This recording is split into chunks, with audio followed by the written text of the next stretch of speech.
Quelques jours après, explose le scandale. Nabila et IAM ont eu une interaction avec Chris Brown. Et en fait, c'était marrant de voir que j'étais en plein milieu de la sauce, quoi. Enfin, moi, j'ai réalisé en fait que j'étais en plein milieu du scandale, en fait. J'étais là pendant que ça se passait. Et en fait, c'est ça l'industrie en fait de la musique. C'est ça en fait le côté dark que les gens disent. C'est qu'en fait, il y a tellement de choses qui se passent en coulisses que les gens n'ont vraiment pas idée en fait que cette industrie est bien sûr gratifiante. On a le succès, on a le regard des gens, on a la gloire. Mais après, il y a tout un côté un peu borderline, un peu qui touche fort à l'éthique.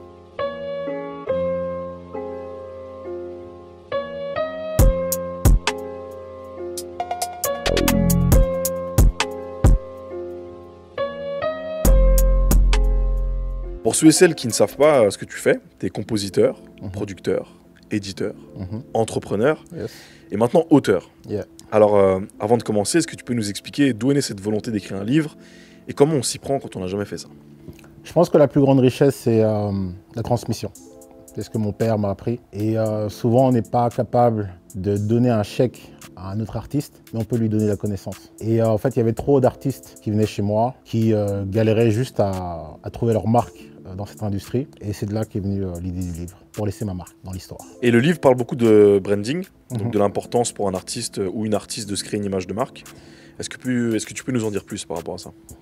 En fait, ce qu'on ne comprend pas quand on commence une carrière musicale, c'est que nous sommes des produits dans une industrie du divertissement. Et je prends toujours cet exemple d'un supermarché. Quand on va au supermarché, ben voilà, il y a les produits stars qui sont en face des yeux, comme je sais pas moi, le Coca, le Fanta, etc., etc. Et après, tu as les sous-produits. Et en fait, un artiste doit comprendre que c'est un produit avant tout. C'est un produit fait pour divertir les gens. Et c'est comme ça que les maisons de disques voient les artistes. Et donc, le branding, le produit en lui-même doit être travaillé comme un produit. Tu le dis toi-même, hein, c'est le talent, en vrai, ne suffit pas. Il faut aussi justement tout l'aspect branding. Comment tu peux sentir qu'un artiste ou une artiste a compris cette importance et est prêt à faire ce qu'il faut faire pour y arriver? En fait, en musique, c'est généralement une extension de la vraie vie. Et j'aime bien donner cet exemple de la superstar de l'école. Je ne sais pas si tu te rappelles qu'on était à l'école. Il y a toujours une superstar, quelqu'un qui a plus de charisme, qui fait rigoler tout le monde, ou juste la plus belle fille de l'école, ou le plus beau gars de l'école. Et généralement, en musique, on veut produire cette personne-là. On veut produire la personne qui, naturellement, attire les gens. Quand je prends, par exemple, tous les exemples que j'ai eus en studio, souvent, en fait, rien que quand l'artiste rentre dans le studio, sa présence, son charisme, comment il se tient, comment il parle, déjà, ça, c'est clé. Et je l'ai remarqué avec Stromae, je l'ai remarqué avec Damso, je l'ai surtout remarqué avec Shai, qui sont des personnalités avant tout et qui mettent cette personnalité en musique. C'est comme ça que je pourrais décrire, en fait, une star. Justement, en citant ces noms, toi, tu as vécu de l'intérieur, l'âge d'or du rap belge, hein, avec Hamza, Damso qui venait régulièrement dans ton studio, ou encore un Romeo Elvis, Cabo, Jean Jass et j'en passe. Comment tu vis, toi, cet âge d'or qui naît? D'abord, je suis content pour la Belgique parce que c'était... je pense qu'il y a énormément de talent dans ce pays et c'était important d'avoir une reconnaissance internationale. Bon, principalement en France, mais internationale. Quand tu regardes par exemple Stromae, son succès est international. Quand tu regardes Damso, je pense qu'il y a un album où il était 4e au top stream mondial pendant les 10 premiers jours, je ne sais plus. C'est important en fait de laisser sa trace dans l'histoire et pour l'instant le rap belge est en train de le faire et c'est super en fait. Dans le livre, tu cites souvent le regretté Romano Daking, un rappeur bruxellois qui a eu un impact très important dans le rap belge. Ouais. Est-ce que tu peux nous parler de votre relation? Romano, c'était avant tout un frère, parce qu'on faisait partie d'une communauté chrétienne qui se fréquentait souvent. Et on s'est connus d'abord via l'église, puis il a commencé à rapper, il est parti aux États-Unis, puis il est revenu en Belgique, et il a commencé à rapper. Je connaissais son petit frère, qui est mon partenaire, Pastiflo. Et un jour, il est venu au studio, il a commencé à rapper, et j'ai directement vu en fait, qu'il était différent. Il avait justement ce X-Factor, ce qu'on appelle le X-Factor. Ce truc différent, ce swag, il était déjà très américain sur les bords, il avait vécu aux États-Unis. Sa manière de rapper, sa manière d'écrire les lyrics, et après juste sa personnalité en fait, a été trop attachante. Et c'était très facile en fait de switcher en fait d'amis entre guillemets de l'église à producteur et essayer de pousser sa carrière. Et malheureusement, il nous a quittés. Et quand tu te lances justement avec lui, comment est-ce que tu apprends sur le tas à devenir producteur, à investir, enfin à quel point est-ce que tu t'investis et justement comment ça fonctionne au début? Au départ, on va dire il y a la passion, clairement. Mais j'étais déjà en train de produire en France pour des gros artistes. J'avais déjà produit pour Wiz Khalifa aux États-Unis. Et en même temps que j'apprenais le métier de producteur, je développais la carrière de Romano. Donc lui, il se développait en tant qu'artiste, moi, je me développais en producteur. Et en fait, on a fait nos erreurs ensemble, c'est ça qui est cool. On a fait nos erreurs, on a fait des choix purement artistiques, on a fait des choix business. Et on s'est vite rendu compte qu'on était des vrais artistes. Et le Romano le dit souvent dans ses chansons. Il y a beaucoup de lyriques dans ses chansons qui résultent de conversations qu'on avait. Où il dit clairement, à un moment, je pense que l'industrie ne m'acceptera jamais. Et pour moi, c'est plus important de rester vrai que de me vendre pour un certain succès, quoi. Et il est resté fidèle à ses valeurs jusqu'au bout. Et c'est ça que j'apprécie avec lui. Tu t'en as parlé, hein, tu as cité notamment Wiz Khalifa. Et tu as placé pas mal d'instrus à lui, à Kekra, à Vita, encore à Teyaba, anciennement Joke. Quel conseil tu pourrais donner à un jeune beatmaker qui aimerait placer sa première instrumentale, un artiste? Alors, ça va être marrant, mais la clé de placer des prods n'est pas forcément due au talent. C'est dû à vos connexions. Ce qui est hyper important, je le répète souvent, c'est le carnet d'adresses.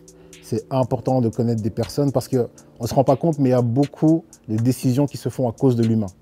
Donc ça veut dire tu traînes dans une soirée avec un artiste ou tu traînes en soirée avec un manager et en fait vous créez des affinités. Et c'est souvent de là en fait que viennent les collaborations en fait. Il faut, si ce n'est pas ça, c'est vraiment que le talent est ultra énorme et qu'on ne peut pas passer à côté. Mais pour ma part en tout cas, je dirais que 85% des placements, des prods que j'ai faites, c'est dû à l'humain. Et justement, par rapport à ça, quel conseil pour développer son carnet d'adresses tu pourrais donner? Il faut sortir. Hein. Il faut sortir de votre studio ou avoir une personne qui fait le taf pour vous. Ça, c'est hyper important. Nous, j'ai toujours eu un manager qui, justement, lui, faisait tout ce taf de sortir, serrer des mains, faire du copinage, en gros. Tu vois, c'est vraiment du copinage. Mais je pense que ce n'est pas que dans la musique, c'est dans le business en général. Les personnes veulent travailler avec des vrais humains, avec des personnes qui ont des valeurs, avec des personnes qui partagent les mêmes idées ou qui ont la même vision. Et de là, ça devient plus facile en fait à placer des prods. Mais je dirais en gros, sortez, allez dans des concerts, quand il y a des événements. Et justement, c'est bien parce qu'en Belgique, les gens ont du mal à sortir. Et je pense que sortir, faire des événements, quand il y a la Zulu Nation, venez. Quand il y a, je sais pas moi, les Bibi Borders, venez, il faut venir. Et c'est là que tu serres les mains, c'est là que tu rencontres des gens et que les connexions sont plus faciles. Et justement, ton manager, lui, il t'a permis d'atteindre, on peut dire, un rêve, donc d'aller aux États-Unis, de rencontrer des directeurs artistiques, des producteurs, d'autres compositeurs. Est-ce que tu peux nous partager un peu ton expérience avec les États-Unis? Alors, mon manager, Zev, est un Américain qui est venu étudier ici en Belgique. Il habitait du côté d'Ixelles.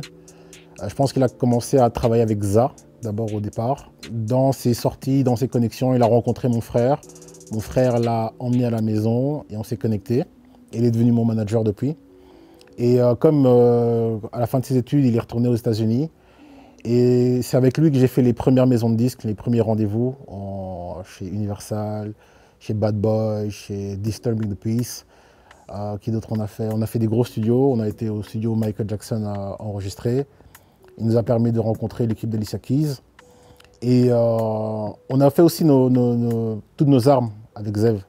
On s'est pris des vents, on s'est pris des gros vents, on s'est pris des gros rejets. On a aussi appris des tips. Et c'est comme ça en fait qu'un A&R, un directeur artistique de là-bas, nous a conseillé en fait de commencer en bas, de commencer en bas de l'échelle. Et il s'avère en fait que Zev est de Pittsburgh et qu'il était dans la même école que Wiz Khalifa. Et c'est comme ça en fait qu'on a connu Wiz Khalifa, on l'a connu en fait étudiant, quand il n'avait pas encore un énorme buzz à l'international. Et j'ai produit un son pour lui qui s'appelle Star Power. Qui est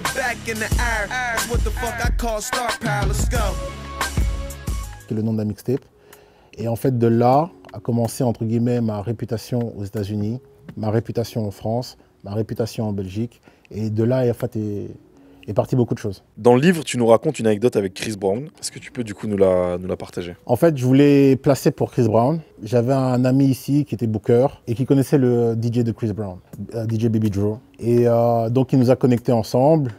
Je l'avais rencontré une première fois parce qu'il était venu mixer dans une soirée ici à Bruxelles. Et Chris Brown avait son concert à Bercy à l'époque. Et je dis à Baby Joe, ben vas-y, je monte. Comme ça, je peux le rencontrer, essayer de voir s'il y a moyen de collaborer ensemble et de placer une prod. Et je vais à Paris, je prends ma voiture, je vais à Paris, je fais la route. Plein milieu du chemin, il m'appelle, il dit, écoute, Chris Brown a donné nos places à des filles de Paris. Ok, donc quoi?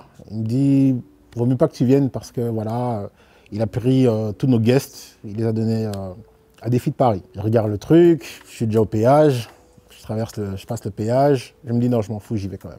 Je vais rentrer, j'arrive à Bercy, je me fais passer pour un Américain, je rentre dans la salle, je vois des stars qui étaient là, notamment M. Pokora qui était là, et je vois Chris Brown, je vois Baby Drew sur la scène. Bam, le concert se finit, concert exceptionnel.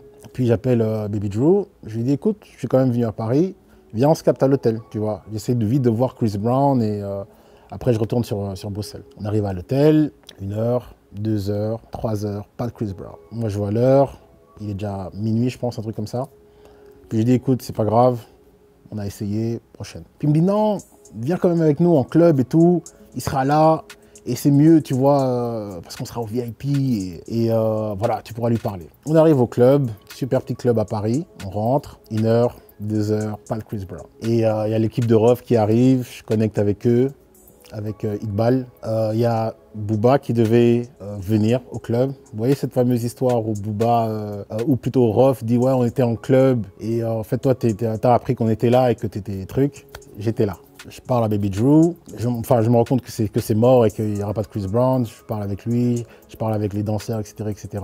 Et voilà, et quand je suis retourné à Bruxelles, quelques jours après, explose le scandale. Nabila et IM ont eu une interaction avec Chris Brown. Et en fait, c'était marrant de voir que j'étais en plein milieu de la sauce, quoi. Enfin, moi, j'ai réalisé en fait que j'étais en plein milieu du scandale, en fait. J'étais là pendant que ça se passait. Et en fait, c'est ça l'industrie en fait de la musique. C'est ça en fait le côté dark que les gens disent. C'est qu'en fait, il y a tellement de choses qui se passent en coulisses que les gens n'ont vraiment pas idée en fait que cette industrie est bien sûr gratifiante. On a le succès, on a le regard des gens, on a la gloire. Mais après, il y a tout un côté un peu borderline, un peu qui touche fort à l'éthique, qui voilà, en fait, fait partie de cette industrie et qu'il faut comprendre en fait de comment ça se passe. On essaie d'avoir quelque chose, on l'a pas, on se retrouve dans des sauces, on se retrouve dans des histoires. Mais voilà, pour moi, c'est quand même bien fini cette expérience parce que j'ai pu connecter avec Iqbal. Finalement, j'ai produit avec son artiste. Et voilà, c'était cool. C'était cool de voir ce côté-là, en fait, qui n'est pas trop mon délire. Parce que, certes, je suis producteur, mais je ne suis pas dans les strass et paillettes, je ne suis pas dans les polémiques. Mais en fait, ça fait partie en fait, de cette industrie. Il faut savoir qu'il y a des choses comme ça qui se passent, qui sont par moments très bien, mais par moments très glauques. Très glauques. Et tu partages aussi une autre anecdote assez intéressante dans le livre, c'est ton lien avec Keukra. Est-ce que tu peux expliquer un peu comment ça s'est passé, comment la connexion se fait et comment vous finissez par créer un lien? En fait, ce qui est marrant, c'est fou de voir l'attrait que les gens ont sur Keukra, évidemment à cause de son masque. Mais voilà, j'ai envie de dire vraiment le privilège de connaître la personne en dessous du masque. Et c'est vraiment un vrai type. C'est vraiment un gars que je respecte. C'est un super artiste. Mais c'est surtout un vrai gars. Et je comprends en fait pourquoi il se cache. Parce qu'à la base, il ne voulait pas vraiment percer dans la musique. C'est ça qui est marrant. Et voilà, aujourd'hui, c'est mon frère. On peut s'appeler pour autre chose que de la musique, tu vois. Mais c'est un vrai gars. C'est un vrai gars. Et comment la connexion se fait avec lui? Comment tu te retrouves en studio à bosser avec lui? Encore une fois, c'est le carnet d'adresse. Hein. Je travaille avec un artiste qui me présente à un autre artiste qui me ramène Keukra. Et c'est Bim Bim pour l'occasion, qui était l'artiste de DJ Abdel. Donc moi, je travaille avec DJ Abdel. DJ Abdel produit Bim Bim. Bim Bim connaît Keukra dans la vraie vie et artistiquement. Il connaît Mr. You, La Crime et tout ça. Et en fait, moi et Bim Bim, on s'entend bien, on a une super connexion au studio. Et c'est lui en fait qui convainc Keukra en fait de travailler avec ce gars de Bruxelles, qui est pas mal, qui fait des bons mix et voilà, qui est assez efficace. Et c'est comme ça qu'un du jour au lendemain, il m'appelle, il dit écoute, je te ramène à Keukra. Et moi en fait, justement, je venais de rentrer dans la musique de Keukra. Parce que je ne suivais pas vraiment avant, mais je venais de rentrer dans sa carrière, surtout avec le morceau 9 milli. Et en fait, ça tombait, c'était parfait, tu vois. Et en fait, directement en studio, artistiquement, on connecte. Parce qu'on a les mêmes références. C'est un super chanteur. Il pourrait vraiment avoir une carrière de chanteur. Et on connecte sur les mélodies, en fait. On a vraiment les mêmes références, on kiffe les mêmes trucs. Il a des références américaines, j'ai des références américaines. Et voilà, ça connecte directement artistiquement. On développe des relations, on parle. Et en fait, un soir, on a une discussion, je crois qu'il dure 1 heure ou 2. Et là, en fait, ça lui a permis de voir qui j'étais. Ça m'a permis aussi de voir qui il était. Et c'est là, le lendemain, il revient, pas de masque. Et voilà, on n'en a jamais parlé. Et voilà, 3 à 4 ans plus tard, on s'appelle toujours. Voilà. Et dans ton studio, il y a le plus grand vendeur de l'histoire du rap français qui est passé, Jul. Est-ce que tu peux raconter comment la connexion se fait et comment tu le vois, lui qui, à ce moment-là, est encore considéré comme un ovni, qui a son premier ou deuxième album, si je dis pas de bêtises. 3e, je pense déjà. 3e déjà. La crise au mic. Non, ouais, on faisait le 3e. Okay. On faisait le 3e. Alors Jul aussi, même chose. Jul, c'est un peu plus marrant parce que c'est pas vraiment le carnet d'adresses, c'est pas vraiment les connexions. C'est une histoire dont je suis quand même fier parce que ça montre le travail que j'ai fait sur Bruxelles. En fait, le gars, il arrive il doit enregistrer des feats à Paris, mais il peut pas le faire à cause de son manager qui venait de se faire tuer. Donc son manager s'est fait tuer à Paris. Et donc, comme il avait peur des représailles, il a décidé de venir enregistrer en Belgique parce qu'il avait aussi un show à Charleroi. Et donc, il vient à Bruxelles et il appelle, il demande aux personnes qu'il connaît en Belgique, je veux le meilleur studio sur Bruxelles, le meilleur studio hip-hop. La première personne lui donne mon nom. Est-ce que tu as son numéro? Non, je ne l'ai pas. Il appelle 2, 3, 4, 5 personnes. Les 5 personnes ont cité mon nom. Et en fait, ça m'a vraiment montré en fait, le travail que je fais sur Bruxelles, que c'est pas volé, que voilà, j'ai charbonné pendant 20 ans. Et ça m'a fait plaisir quand même d'avoir cette réputation que 5 personnes différentes aient cité mon nom. Et c'est comme ça que finalement, il trouve une personne qui a mon numéro, et je le connaissais bien, et il m'appelle, il dit, écoute, il y a Jul qui va venir ce soir. Je lui dis, ben ok. Et en fait, ce qui s'avère, je ne connaissais pas Jul. Je connaissais juste le nom. Je connaissais des sons, mais je ne savais pas que c'était Jul. Et voilà, il est venu au studio, et on a super bien connecté. Honnêtement, c'est l'artiste le plus prolifique en studio avec qui j'ai bossé. C'est vraiment que vous aimez ou que vous n'aimez pas la musique, c'est autre chose. Mais en termes de cardio, c'est l'artiste le plus prolifique. C'est vraiment une session avec Jul, il faut tenir. Parce qu'il enchaîne les sons, il fait facilement 4-5 sons par session, minimum. Et voilà, j'ai appris énormément, parce qu'il est beaucoup plus jeune que moi. Mais j'ai appris énormément avec lui, même des techniques d'enregistrement, qui est très difficile à m'apprendre. Mais même des techniques d'enregistrement, il a une technique d'enregistrement, parce qu'il s'est enregistré seul longtemps. Et il a fait 2-3 trucs, je lui ai dit, oh, ça c'est pas mal, ça je vais... Ouais.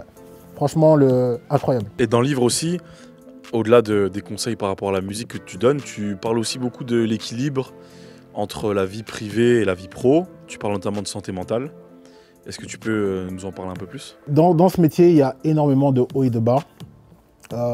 J'ai accompagné beaucoup d'entrepreneurs, parce que moi je les appelle des entrepreneurs, qui sont dans le domaine de la musique.